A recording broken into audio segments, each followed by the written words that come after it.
Hi friends, നമസ്കാരം.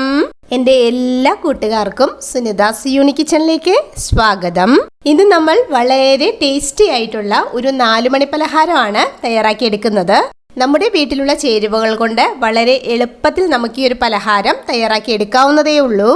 കഴിക്കാൻ നല്ല ക്രിസ്പിയും നല്ല രുചിയുമായിട്ടുള്ള ഈ ഒരു പലഹാരം എങ്ങനെയാണ് തയ്യാറാക്കിയെടുക്കുന്നതെന്ന് കണ്ടു നോക്കാം. അപ്പോൾ നമ്മുടെ പലഹാരം തയ്യാറാക്കി എടുക്കുന്നതിന് വേണ്ടിയിട്ട് 1/2 കപ്പ് അരിപ്പൊടി ഈ ഒരു ബൗളിലേക്ക് ഇട്ട് കൊടുക്കുന്നുണ്ട്. നമ്മൾ അപ്പത്തിനും ഇടിയപ്പത്തിനും ഒക്കെ എടുക്കുന്ന വറുത്ത അരിപ്പൊടി ഉണ്ടല്ലോ, അതാണ് എടുത്തിട്ടുള്ളത്. ഇനി നമ്മൾ ഇതിലേക്ക് 1/2 കപ്പ് അളവിൽ തന്നെ ഗോതമ്പ് പൊടിയാണ് ചേർത്ത് കൊടുക്കുന്നത്. ഗോതമ്പ് പൊടിക്ക് പകരം 1/2 കപ്പ് അളവിൽ മൈദ ചേർത്ത് കൊടുക്കാവുന്നതാണ്. 1 ടീസ്പൂൺ ഇടിച്ച വറ്റൽ മുളക് ചേർത്ത് കൊടുക്കുന്നുണ്ട്. പൊട്ടുകടലയാണ് ഇനി ചേർത്ത് കൊടുക്കുന്നത്. 2 ടീസ്പൂൺ അളവിലാണ് പൊട്ടുകടല ചേർത്ത് കൊടുത്തിട്ടുള്ളത്. പൊട്ടുകടല ചേർത്ത് കൊടുക്കുമ്പോൾ നമ്മുടെ ഈ ഒരു പലഹാരം കഴിക്കുമ്പോൾ പൊട്ടുകടല ഇടയ്ക്കിടയ്ക്ക് കടിക്കാൻ കിട്ടുമ്പോൾ നല്ല ടേസ്റ്റ് ആയിരിക്കും. ചെറുതായി അരിഞ്ഞെടുത്ത സവാളയാണ് ഇനി ചേർത്ത് കൊടുക്കുന്നത്. മീഡിയം സൈസിലുള്ള ഒരു സവാളയാണ് നമ്മളിവിടെ ചേർത്ത് കൊടുത്തിട്ടുള്ളത്. നമ്മുടെ എരിവിന് ആവശ്യത്തിന് വേണ്ട പച്ചമുളക് അരിഞ്ഞത് ചേർത്ത് കൊടുക്കാം. 1 പച്ചമുളകാണ് നമ്മളിവിടെ ചേർത്ത് കൊടുത്തിട്ടുള്ളത്. ഒരു ചെറിയ കഷ്ണം ഇഞ്ചി ചെറുതായിട്ട് അരിഞ്ഞെടുത്തതാണ് ഇനി ചേർത്ത് കൊടുക്കുന്നത്.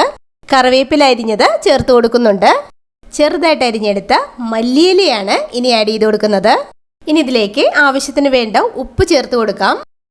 ഇനി ഇതിലേക്ക് 2 ടീസ്പൂൺ ചൂടായിട്ടുള്ള ഓയിൽ ചേർത്ത് കൊടുത്തിട്ട് നമുക്കിതെല്ലാം കൂടി നല്ലതുപോലെ മിക്സ് ചെയ്തെടുക്കണം. നമ്മൾ ഈ പലഹാരം ഫ്രൈ ചെയ്തെടുക്കാൻ വേണ്ടിയിട്ട് ഏത് ഓയിലാണോ ഉപയോഗിക്കുന്നത് ആ ഓയിൽ 2 ടീസ്പൂൺ ചൂടായത് ചേർത്ത് കൊടുത്താൽ മതിയാകും. നമ്മുടെ പലഹാരത്തിന് നല്ലൊരു ക്രിസ്പിനെസ് കിട്ടാൻ വേണ്ടിയിട്ടാണ് ഇതുപോലെ ചൂടായിട്ടുള്ള ഓയിൽ ചേർത്ത് കൊടുക്കുന്നത്. ഓയിൽ ചേർത്ത് മിക്സ് ചെയ്തതിന് ശേഷം ഇതിലേക്ക് കുറേശ്ശെ വെള്ളം ഒഴിച്ചു കൊടുത്ത് നല്ലതുപോലെ കുഴച്ചെടുക്കണം. കൈകൊണ്ട് തന്നെ നല്ലതുപോലെ പ്രസ് ചെയ്ത് കൊടുത്ത് കുഴച്ചെടുക്കണം. നമ്മൾ ചപ്പാത്തിക്കൊക്കെ കുഴച്ചെടുക്കുന്നത് പോലെ തന്നെ നല്ല സോഫ്റ്റ് ആയിട്ട് കുഴച്ചെടുക്കണം. വെള്ളം കുറേശ്ശെ ഒഴിച്ചു കൊടുത്ത് മാത്രമേ കുഴച്ചെടുക്കാവൂ, അല്ലെങ്കിൽ മാവ് ലൂസായി പോകും.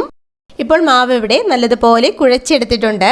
ഇനി കയ്യിൽ അല്പം ഓയിൽ പുരട്ടിയതിന് ശേഷം നമ്മൾ റെഡിയാക്കി വെച്ചിരിക്കുന്ന മാവിൽ നിന്ന് കുറേശ്ശെ എടുത്ത് നമുക്ക് ഇഷ്ടമുള്ള ഷേപ്പിൽ റെഡിയാക്കി എടുക്കാം.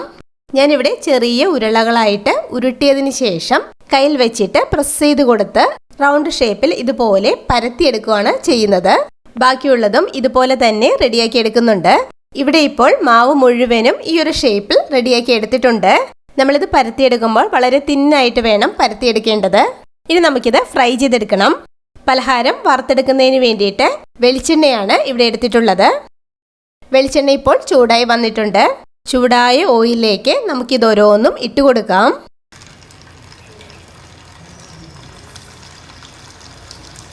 നമ്മൾ ഇതിലേക്ക് ഇത് ഇട്ട് കൊടുത്തു കഴിഞ്ഞാൽ ഉടനെ തന്നെ ഇളക്കി കൊടുക്കരുത്. ഉടനെ തന്നെ നമ്മളിത് ഇളക്കി കൊടുത്തു കഴിഞ്ഞാൽ പൊടിഞ്ഞു പോകും. 1 മിനിറ്റിന് ശേഷം നമുക്കിത് തിരിച്ച് മറിച്ച് ഇട്ട് കൊടുത്ത് ഫ്രൈ ചെയ്തെടുക്കാം. ഗ്യാസ് ഫ്ലെയിം കൂട്ടി വെക്കരുത്, പെട്ടെന്ന് തന്നെ കരിഞ്ഞു പോകും. ഗ്യാസ് ലോ ടു മീഡിയം ഫ്ലെയിമിൽ നമുക്കിത് ഫ്രൈ ചെയ്തെടുക്കണം. നമ്മളിത് വളരെ തിന്നായിട്ട് പരത്തിയെടുത്തിട്ടുള്ളത് കൊണ്ട് തന്നെ വളരെ എളുപ്പത്തിൽ ഈ ഒരു പലഹാരം ഫ്രൈ ആയിട്ട് കിട്ടും. നല്ലൊരു ഗോൾഡൻ ബ്രൗൺ കളർ ആവുന്നത് വരെ നമുക്കിത് തിരിച്ച് മറിച്ച് ഇട്ട് കൊടുത്ത് ഫ്രൈ ചെയ്തെടുക്കണം. ഇപ്പോൾ നമ്മുടെ ഈ പലഹാരം നല്ല ക്രിസ്പി ആയിട്ട് ഫ്രൈ ആയി വന്നിട്ടുണ്ട്. ഇനി നമുക്കിത് ഓയിലിൽ നിന്നും ഒരു ടിഷ്യൂ പേപ്പറിലേക്ക് കോരി മാറ്റാം. ബാക്കിയുള്ളതും നമുക്ക് ഇതുപോലെ തന്നെ ഫ്രൈ ചെയ്തെടുക്കണം. നമ്മുടെ ഈ പലഹാരം നല്ല ക്രിസ്പി ആയിട്ട് കിട്ടുന്നത് വരെ ഫ്രൈ ചെയ്തെടുക്കണം. കണ്ടില്ലേ, അപ്പോൾ ഇത്രയേ ഉള്ളൂ. വൈകിട്ട് നല്ല ചൂട് ചായയുടെ കൂടെ കഴിക്കാൻ വളരെ എളുപ്പത്തിൽ നമുക്ക് ഈ ഒരു പലഹാരം തയ്യാറാക്കി എടുക്കാവുന്നതേ ഉള്ളൂ. നമ്മുടെ വീട്ടിലുള്ള ചേരുവകൾ കൊണ്ട് തയ്യാറാക്കാവുന്ന നല്ല ക്രിസ്പിയും നല്ല രുചിയുമായിട്ടുള്ള ഈ ഒരു പലഹാരം എല്ലാവരും ഇതുപോലെ തയ്യാറാക്കി നോക്കണം. ഉറപ്പായിട്ടും എല്ലാവർക്കും ഇഷ്ടമാകും. വീഡിയോ ഇഷ്ടമായാൽ ലൈക്ക് ചെയ്യാനും ഷെയർ ചെയ്യാനും സബ്സ്ക്രൈബ് ചെയ്യാനും മറക്കല്ലേ. Thank you. ബൈ.